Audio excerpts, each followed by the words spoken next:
これから書道の文化発表を始めます。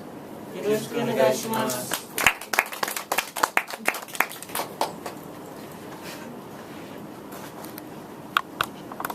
じゃあ、書道は何ですか？この漢字の意味は英語で It means to write, so like how we use it in 書く class, it means we're writing. And then この漢字の意味は way, so like how we use it in 茶道, which is kind of the way of the tea. 書道 in total means, in English, it means the writing way.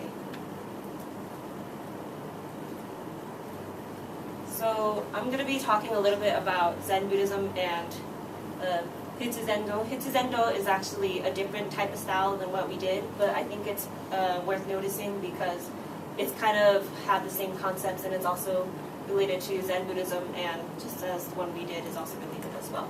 So it relates back to Zen Buddhism because it's kind of balancing your mind and it helps you relax and do all these things. And the purpose of how it relates back to Zen Buddhism is that you can't really correct your strokes, and that each character also has somewhat of a spiritual meaning to what it already is. And it's also about how if you don't have any confidence in your strokes, then there's a chance that that lack of confidence may show in it. So the type of history that I'm going to be specifically talking about is a type of style called kana. So first off would be 書道はどこへ来ましたか? 中国へ来ました. It was originally introduced by this guy named Wang Jishi. I might have butchered his name. But in the 8th century, kana style was created by who many believed is Kukai, which is a priest. And the kana style is considered to be very curvy, as you guys can see here. And it was actually created because a lot of the Chinese characters that came from China at the time couldn't like represent all of the Japanese sounds and everything. And so kana was created, which if you think about it now, we still have kana because it's kana and kana. And then sometimes hiragana at the time when it was created was kind of considered to be like a women's thing because it was really curvy and like guys didn't like it. But eventually it has been adopted into the language. Oh. 今日はいろいろな書道があります。天正、霊正、楷書、行書、そして草書。Okay, so I'm going to talk about some of the different styles of shodo. So, このスタイルは天正。This is, or 天正はとても古いです。そして天正は読みにくいので、今全然書きません。So as you can see, it's like really stylized, and I have those are all the seasons, and then on the right is what they are in like kaisho, which is like the normal script that we write in that we know. So they're really hard to read. This one wasn't. I don't know if it was ever really used all that much in Japan. It was originated in China, and it's called seal script because they had seals that like you would put your name on, and it was basically like a stamp, and so it was like a decorative engraving, and that's pretty much all they would use it for. And it wasn't really used as like actual writing script, just for decorations. 次は霊書。So 霊書もとても古いです。でも霊書は天正ほど古くないです。So this one was actually used as a writing system. It's called clerical script. It's occasionally used today, only sometimes in like advertisements and signs and billboards as like a stylistic choice. Because it's still, you can still actually read it. It's not as stylized as Tensho. It's also like a lot flatter, you'll notice, than the current kanjis that we're used to. So like they're squashed almost.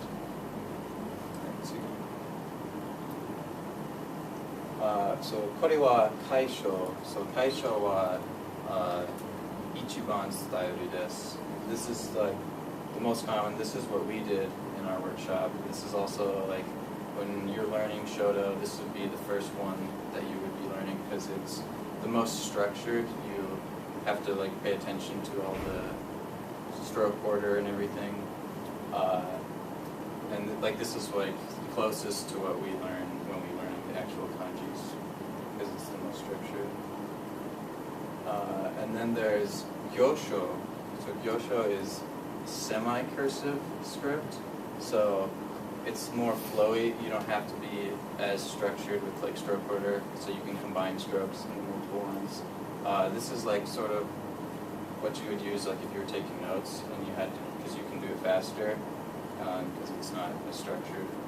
And then there's also sosho, which is even more cursive. This one like so the kanji is grass and then writing, so it's like supposed to be like flowing like grass in the wind. So you're not really supposed to ever take your brush off the paper if you can help it. So it's really difficult to read. It's only really used in like abstract art sort of. And even though you're not being as structured, it's apparently like really difficult, and you can't really do it well unless you have a mastery of like kaisho.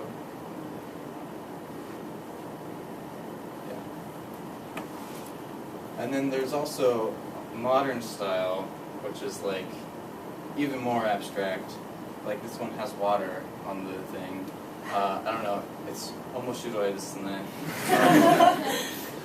I just thought it was neat because like you can, just like other abstract art or modern art, you can kind of just do whatever you want, and it's art because it's different. But it still takes a lot of skill to try and do it and do it well. And you can kind of embody the aspects of the kanji that you're writing into how you write it out, so it's pretty neat. Okay, so the required materials for Shodo. So the first one, fude desu. And as you can see, is the Japanese brush that you use to write calligraphy, and it varies on sizes, it varies on the type of hair they use in the hand, and there are different purposes to each brush. You see, there are like thick ones, there's like small ones, and they normally look like this before they have contact with the water and the ink.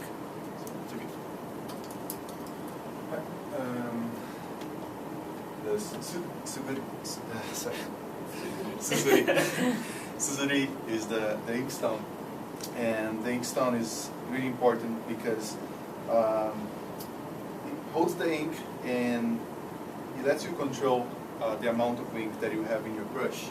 So if you have that amount of ink, you just press like this, and the ink, falls down to the well, this part here, and you kind of control the amount of ink. You don't want too much ink, and you don't want too little ink. And also, this stone can be made of different clay, bronze, iron, porcelain. Sumi. So, sumi. Sumi is the ink. There are two kinds. There is the modern one, which is the liquid one, and there's the stone one, which is the more traditional one. And yeah, the ink, normally you scrub into the ink stone, and it creates like some kind of a powder that you mix with water, and then you can use the brush. The liquid one is pretty much straightforward. It's very practical. That's what you use today. The bonchin. This is the paperweight used to hold the paper. And it's really important because you don't want the paper to be moving around when you're drawing the kanji, especially with vertical strokes. And there are several kinds. There are the fancy ones, the elegant ones, or the simple ones do the job. So good. Shitadiki. Shitadiki. And it's a linen cloth used to protect the surface that you're writing, because the paper that we use in calligraphy, the ink bleeds through the paper. So you use this to protect everything. As you can see in the example there, it's always used at the bottom, and at least you use newspaper to just make sure the base is not, have ink. Hunching. これはハンチンです。ハンチン is the paper used in calligraphy, and it's a very thin paper. It's very like silkish. It's very thin, and yeah, it's very delicate. It really plays the beats to the paper.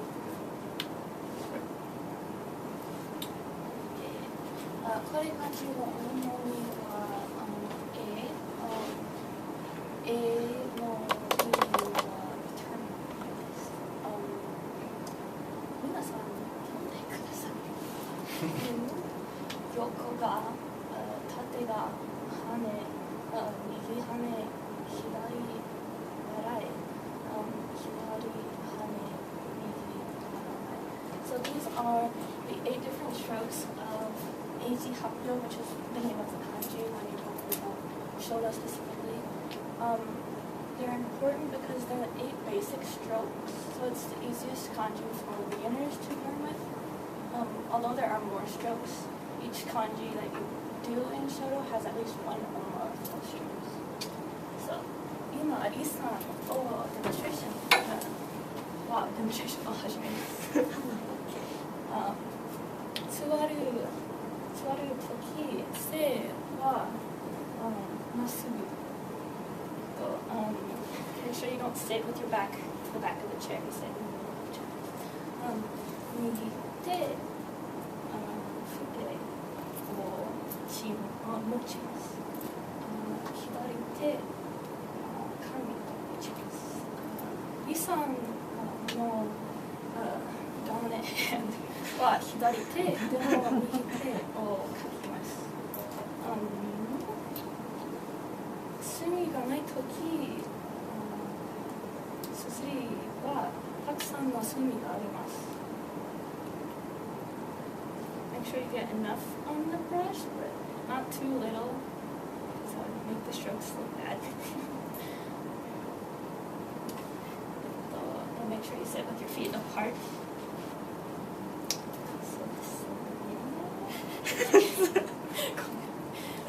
So we're going to start now. If you can't see, you're welcome to come up and stand right here or stand up in your seat so you can see.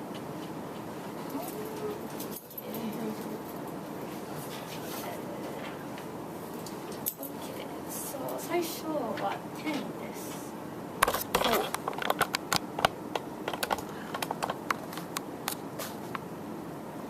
次は横が縦が羽です。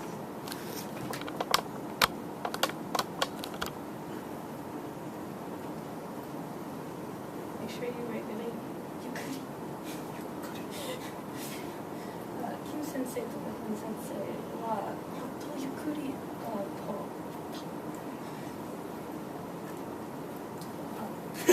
次、右羽と膝払い。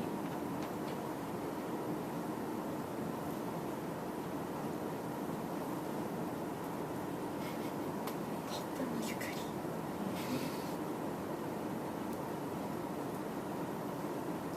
最後は左羽と右払い。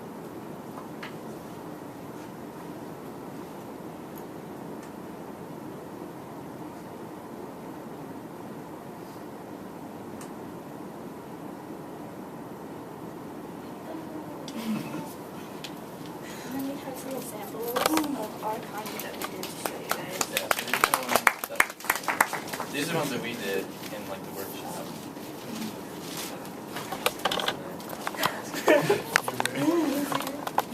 風と心。